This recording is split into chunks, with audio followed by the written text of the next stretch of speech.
Hello, everybody. Thanks for listening. How's everyone doing? Hope you're doing well. I am fine. Just fine, which honestly, these days, that's all you can ask for in life, right? The way the world's going, I'll take fine. I don't have to be great anymore. If I'm great, then, I'm happy. But shooting for greatness on a day-to-day level, in this world that we're living in, I don't know. I'll take fine. You know what I mean? Like I'm not upset. I'm not sad. I'm not bummed out. But I'm not elated though.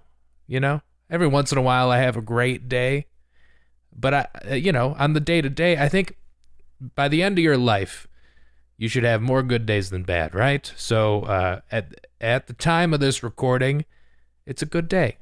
So yeah, I'm recording this in the afternoon, which coincidentally is my least favorite part of the day. So that tells you how good of a day I'm having, right? That I'm choosing.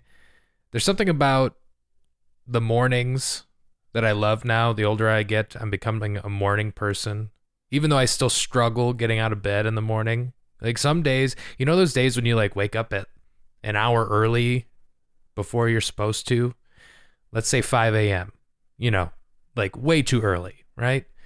But you're just awake and you're not even like really mad about it. You're just kind of like, well, I'm awake. I feel well rested. I may as well just get out of bed. You get up, you make some coffee, you look out the window, you pet your dog, and you just have a really nice start to the day. Those are the best days for me. I love that. Now, I'm also fond of the evenings, right? I love staying up late. I love everything that happens not everything that happens at night. A lot of bad shit happens at night. In fact, I would argue the worst things happen at night. And that's not to say that bad stuff doesn't happen during the day, but I would say, like if you're out after 2, expect something bad to happen to you, right? And it might not even be that bad, to be honest with you. I'm not saying you'll get robbed, but, what if you lock yourself out or something? I don't know. But that being said, right, I love the evenings. I love easing into the evening, watching, you watch a show you like, you eat dinner, you're hanging out. Usually that's when I'm doing stand-up in the evening, right? The occasional day show, which is always a bummer. If it's light outside and I'm doing stand-up, it's not the same. I've done plenty of gigs like that where like we're standing on stage and the light from outside is shining in. It's like, what are we even doing? Ruins the whole mood. That's why I hate the afternoons. But I chose this afternoon to record because it was the best time for me to do this. And I'm getting in the habit of doing this regularly here because what I've, a little peek behind the curtain, because I know so many of you are curious about the day-to-day goings-on of my life. But because of my lack of podcasting for the last few months, I'm trying to get in the habit of recording multiple episodes in a week without making it bad. And when I say bad, I mean like worse, because I get what this is. It's a podcast. I'm not well known. There's no high production value here, right? I'm just making something and it's fun. And quite frankly, if you're listening to this and you don't like it, man, I feel so bad for you, Like, that's why I love reading reviews of podcasts and stuff, because we've never lived in a more, like, on-demand era when it comes to entertainment or content, whatever you want to call it, right? Like, if you don't like someone, even, like, let's say even, like, a famous podcaster, right? If you don't like them, why listen? You don't have to, right? It's not like you only have 2 choices anymore. You have everything at your fingertips. Everything. YouTube, you can find anything. Music you like, music you don't like. But if you're choosing to consume something you dislike, oh my God, you must be an awful person to hang out with. I've gotten some pretty wicked comments on the internet, and they used to bum me out, but they don't anymore because it doesn't make sense. It's not coming from, someone with any worse self-esteem than myself, Like, obviously, like I've noticed, I know what I look like, okay? You can't really roast me. Also, the only thing sadder than someone trying to do stand-up, let's say, I put out my special or album on YouTube, right? And someone watches it and they don't like it and they give a really harsh review. But the thing is, it's never anyone that is really qualified to make that review. Like, it's no one that's tried stand-up themselves. They usually have an opinion based on shit they've read online or, a famous podcaster they've listened to talk about comedy. Like, I'm so glad stand-up is popular again, thanks to things like Netflix and podcasting and, famous comedians kind of making it a well-known art form, right? But I'm noticing there's an entire group of people now, because they're such nerds about it, who think they know what they're talking about, but they have absolutely no qualifications whatsoever to, like, really have an informed opinion on it. Or there are no experiences, I should say. Maybe they've listened to a lot of stand-up, right? But, I mean, to really decide what's good and bad, or, to have any idea what the comedian is trying to do, even if you can't really see what they're attempting, I think to truly understand that, you got to really, like, try it yourself. You got to drive 12 hours to make, $100 to perform for 2 people in a bar in North Dakota, right? I've done that more times than I care to admit, but I feel like I put the miles in, at least to have, some sort of understanding of what really goes into trying to do stand-up. It's the same if I, have a real strong opinion about how you do your job, right? Whatever that is, I try to not be the guy at the party who meets a doctor and starts asking him advice for, health situations. I have a friend who's a vet. She takes care of animals 24/7. And I will admit, I have talked to her about my dog a couple times. But I've always offered to pay. You do that awkward thing like, hey, if I Venmo you $10, can you tell me what this lump is all about on my dog? Yeah. But also, you got to know, like, I have a relationship with that person. We're friends. I didn't just meet her.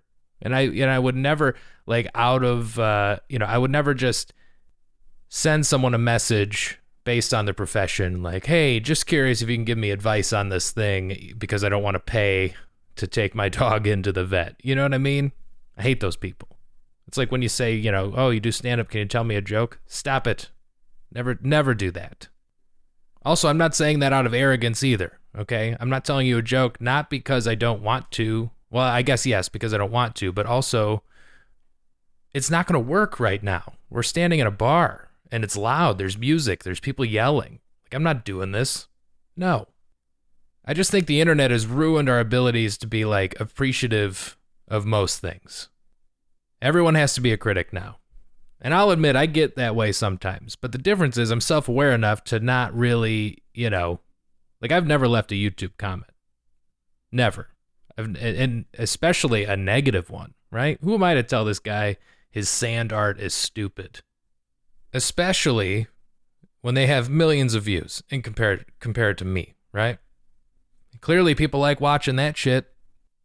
So like I said, I'm going to try and get in the habit of doing multiple episodes a week, recording them at least, okay? Before I start releasing multiple episodes a week, I want to make sure I can do this without it really sucking, without losing my train of thought, which is hard. It's hard for me to do anything without getting distracted, and which is why I made notes here, oops, hit the microphone. That's a little, you may not have even noticed, but I did. But that's how honest I am. Okay, some podcasts lie to you, not this one.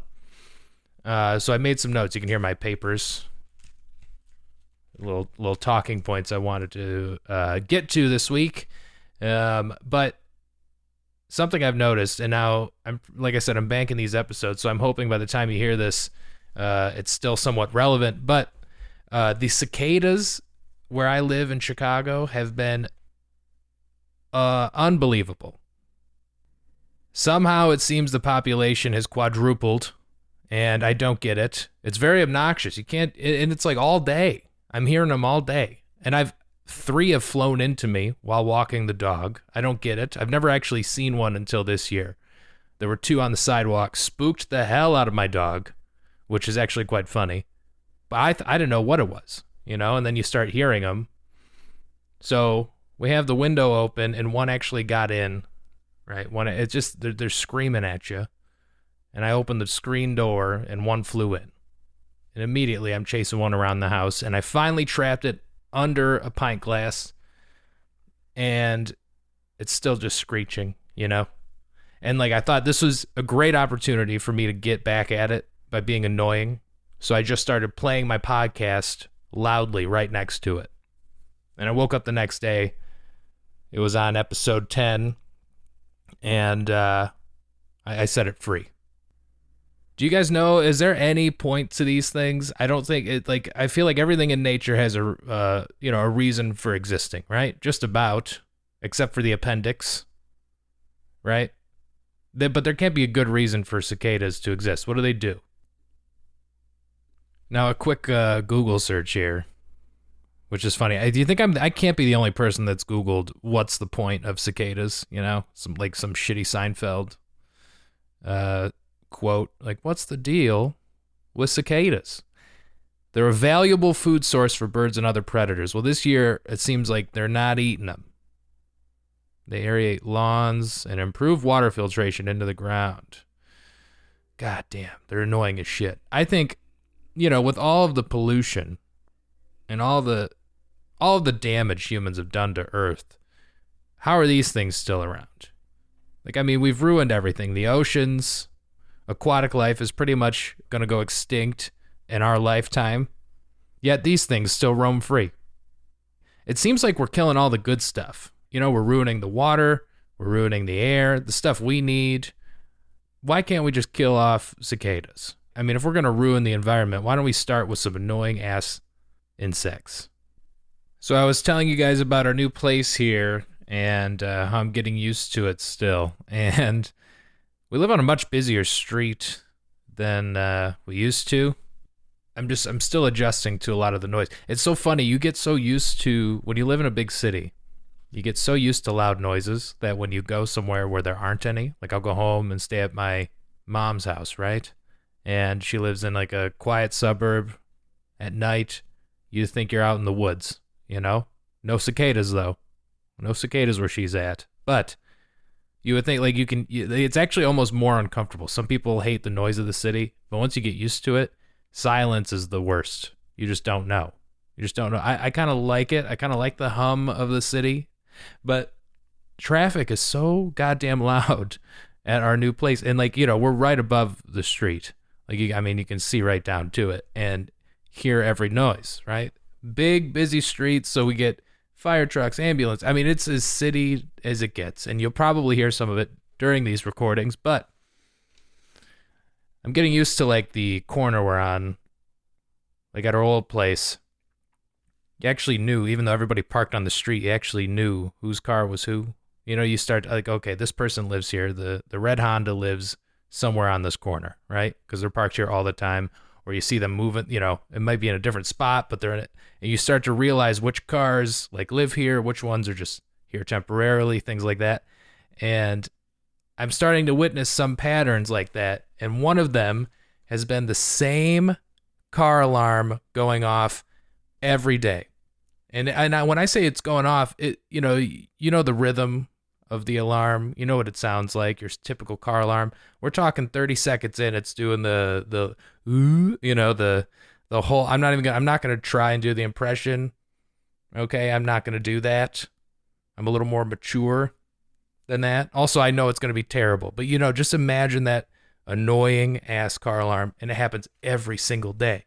And I've never looked to see what was happening because I find it so annoying. And that's when I realized, do car alarms even work? Did they ever? Right? I mean, I get it. It seems like a good thing to have, right? But if somebody was stealing their car, the first time I heard it, I was like, it's probably just someone trying to get in their car, accidentally set it off. I didn't even bother to go see if someone was stealing it. And then I realized, like, I don't think it's ever worked, right? I mean, maybe someone was caught stealing a car, or they tried stealing it and the alarm scared them, so they ran away. But beyond that, like a house alarm, it calls the police for you. A car alarm just annoys the shit out of everybody. It seems more of an annoyance than anything, because every time I've heard it, I've been annoyed. I've never been like, hey, is that your car? Also, if I'm getting in my car and the car alarm goes off and someone comes up to me questioning me if that's my car, I'm going to be pissed, right? Because first of all, it's so embarrassing. There's nothing more embarrassing than trying to get into your own car and the alarm goes off. You're at the grocery store, you got a cart full of groceries, or you're holding the bag and you can't find the thing, and there's that panic of like, oh no, I'm the loser in this parking lot right now. Everyone's staring at me. There's nothing worse than that feeling. Like, I don't know, I don't think it's really ever done anything to prevent theft. All it does is embarrass people. Actually, you know what? Maybe the one good thing about the car alarm that I've found is if you can't find your car, and, I got to be looking for a while, right? Like, I'm in the parking lot, I'm in the parking structure. What floor am I on? All right, I'll just, finally, I'm like, you know what? Let's do it. Just hit the button. You follow the alarm. Like, that's the only time it's ever actually truly been helpful for me. Just once I'd love to, like, well, maybe not, but it'd be fun to, like, encounter somebody stealing a car and be able to set off the alarm just to see what happens, Like, if somebody was stealing my car, I don't think I'd confront them. I think I would just let them take it, I don't know what that means about me. I'm not a very confrontational guy. I don't know what I'm going to say. Hey, don't. And I'm sure thieves will listen. They'll listen to my completely rational plea. Or I'd be like, maybe just, if you're going to steal it, just don't total it, please. Just drive it around, run some errands, do what you got to do, but please just don't total it. I need that back. That's the thing about car theft that I don't find what's fun. Is it just the thrill of stealing it that they enjoy? Sometimes, I can understand the practicality of it. Thankfully, I've never been in a situation where I've needed to steal a car, whether it be for money, where I'm going to scrap it for parts, I don't know. But I would think, like, if I were a thief going to steal some cars, I would just use it. Like, I would just use that skill to just get around, Because, like, first of all, no one ever gets caught, it seems. Not for car theft. Not anymore. Not with all this Kia stuff going on, right? They kind of just go, well, that's a wash. Good luck proving it was anybody who stole your car, right? So, like, if I knew how to steal a car, which I don't, but I would probably just use it, be like, I don't have my own car, so I'm just going to steal this car. I'm going to drive it to the grocery store. I'm going to buy some groceries. I'm going to drive it home. And then I'll go, like, park the car somewhere. But I'll lock it. I'll keep it safe. Because, like, then it's like no one's really mad, right? It's like the owner got their car back, You got to go get your groceries. You got to go run your errands. If you have to go out to the suburbs for the day, you got to run some errands, Like, I get that. I would totally honestly, it'd be hard to be mad at people who steal cars, right? If that were the case, like, no, man, I just had to run to the store. Basically, I'm just pleading with criminals to do it morally. I can kind of get behind that. Anyway, I'm getting married in a week and a half or so, right? And my tux came in. I rented it from an online service called the Black Tux, and this it showed up, and the sleeves on the jacket were a little, right, they needed some adjusting. So rather than send it back or have them send me a new one, which is part of their deal, I've decided to take it upon myself to go find a tailor, which has defeated the purpose of me even renting this shit online. Okay, it's just added some chores to my life that I didn't want.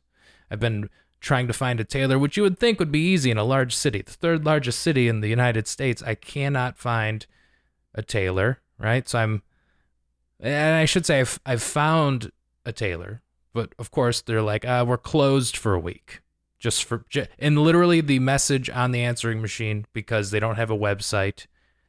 That was my assumption, was this place must be good because they don't have a website, you know, if they can afford a storefront in the city of Chicago and maintain a business, likely under the table, which is fine, definitely immigrant owned, and I'm happy to support. Also, I feel like this kind of job I would trust more from someone who has an accent, right? They clearly know what they're doing. I trust them more with a thread and needle. I don't know why that is. I feel like, but there are a few jobs like that where I'm like, no, I don't want a white dude doing my tux. No, I want someone who knows their stuff, you know. And maybe that's presumptuous, but I feel like I'm happy to give an immigrant money to adjust the sleeves on my tuxedo. So I pull up to the first place, right? And I call the number, and she's on the answering machine. It just says, we're closed for 10 days. Sorry, you know? And I'm like, well, that's nice. Well, the wedding is in 10 days, so I can't do that. So I go to the mall. Okay, there's always a tailor in a mall, right? That's my experience. And that's where I've rented tuxes before, right? High school, prom, homecoming. I definitely rented a tux from a shop in a mall. So I'm like, you know what? This is a no-brainer. First time I've been to the mall in years. Okay. Not to mention any mall, just the saddest mall. Like, have you been lately? Because it is a bummer. A lot has changed. I kind of like it now because there's not a lot of people. It's kind of in my comfort zone now of people in public places. There's just enough psychos to be like, forget it. I'm not doing this Amazon thing. I can go get a pair of jeans right now at Kohl's. You know what I mean? I kind of identify with those people. Just walking in there, really, you just have this. You should do it. I recommend it. Find your nearest mall. As sad as it is, find your and I mean like a real mall. Okay, you know, it's like shaped like a big X, big glass ceiling in the middle with weird chairs for people to sit on.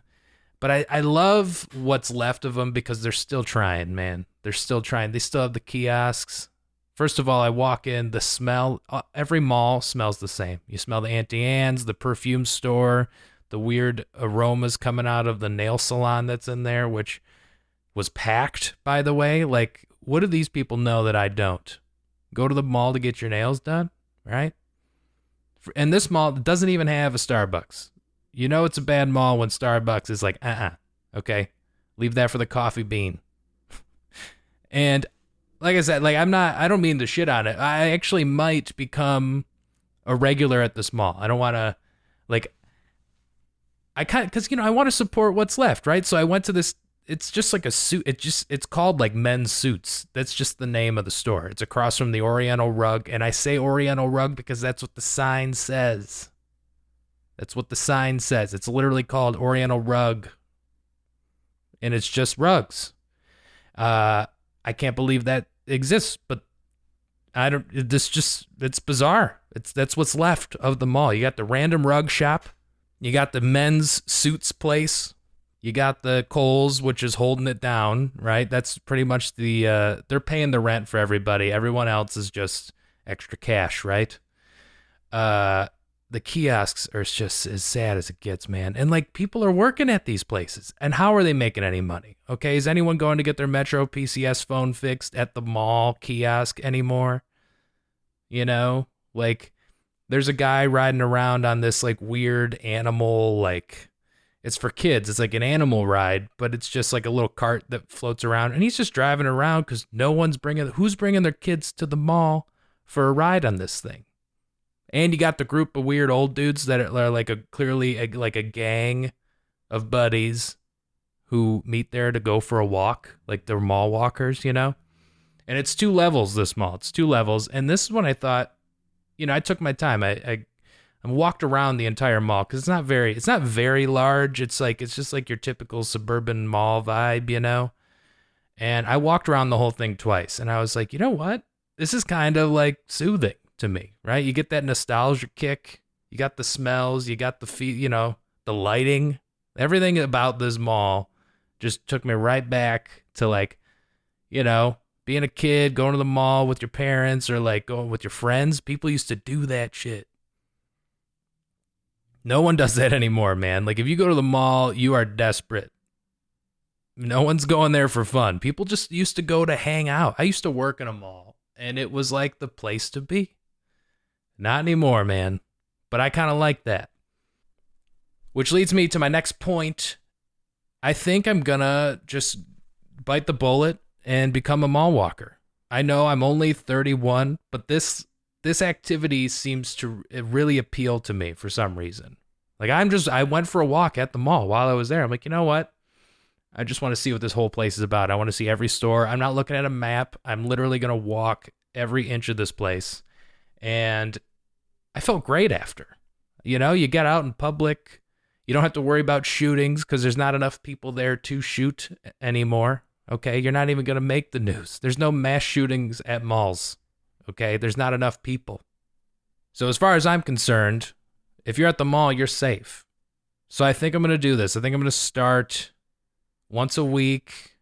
Just, go to the mall, put in my AirPods, play a whatever, podcast, some music, grab a coffee, just get some steps in. Get a little exercise, especially, winter's coming up. So it's going to be, outside, it's going to be cold and gross. Nobody wants to go out and do physical activities, right?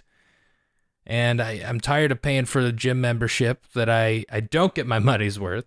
So I'm like, you know what? I'm going to cancel the gym membership. This is my plan, right? This is my plan for health and prosperity in the winter. So I'm going to walk around the saddest mall.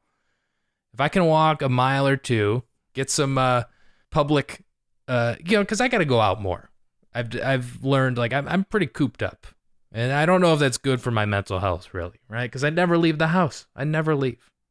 Like I said on a recent episode, the only time I leave is if I'm going to get dinner or if I'm going to do a show. Those are the only times I leave. It's going to be food related or stand-up related. And I feel like in some ways it's kind of isolating, and it starts to make you a little stir crazy, So getting into the winter, I think this might be a good activity. And actually, I'd encourage you to go do it yourself. In fact, maybe I'll do an episode at the mall. Just walk around with a microphone, hit record, just record. It's just a little observational day, see what's going on out there, see what people are up to. Because the people that still go to the mall, man, I want to make fun of them so bad, but I think they're my kind of people, I don't have time to wait for Prime shipping. I need these pants now, okay? I need this shit hemmed right now, okay? Also, Auntie Anne's is still in business. Thank God, okay? What would Auntie Anne's do without the last mall? Maybe a airport? Where would they? There's no brick and mortar Auntie Anne's, is there? Also, you know what else I noticed too? I didn't get a pretzel. I was very tempted, but there was a huge sign up outside of the Auntie Anne's that said "Order ahead." Okay, and this is why I appreciate Auntie Anne's so much, is they have the audacity to think that someone doesn't have the time to wait 30 seconds for them to just nuke their pretzel, because there's no line. Not at this mall. There's no line, okay? You're in, you're out. Unless you're me, and you're just going to walk around looking at just relics of retail's past, So do yourself a favor this week. If you have time, just take a trip, run an errand, okay? Take yourself to the mall. It'll take you right back to the good old days. But just pretend every store is still in business, because there's going to be a lot of empty spots. It's going to be different. But trust me, it'll be worth it. Okay, get some steps in, go hang out with the mall walkers, get a pretzel, hang out. That's my recommendation for the week. Okay, do that. Change your life. And I'm going to start doing it too. Okay, so if you start doing it, let me know. Also, I'll let you know when I start doing it. Okay, I'll update you guys because I know you're so curious. And if you want to find out more about my life, what I'm up to, doing shows, podcasts, whatever, follow me on social media at Nate Comedy. Hit subscribe to the podcast. Tell your friends about it. I would greatly appreciate it. And thank you so much for listening this week, and we'll be back next week with a brand new episode.